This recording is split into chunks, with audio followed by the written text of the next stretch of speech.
Removing heat from a design is critical to its performance, like the electronics enclosure in this underwater mobile power generator. SOLIDWORKS Flow Simulation delivers powerful, easy-to-use functionality to solve these complex thermal problems. Setup for flow simulation is simple using the Settings wizard, which guides us through the process. This example is external flow with heat conduction, exchanging heat from air to water through the enclosure. Finally, we'll add the initial temperatures and the water velocity. We'll finish the setup by defining the air inside the enclosure and adding the heat sources.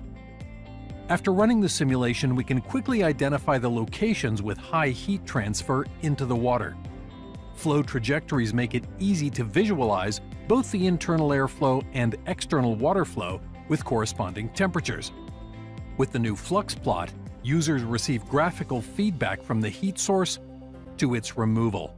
Heat sources, convection, and conduction can be separated, making it easy to see the heat path through the design.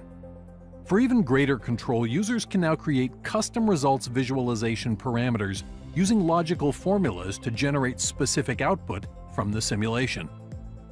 With SOLIDWORKS Flow Simulation, it's easy to visualize and solve your thermal design requirements.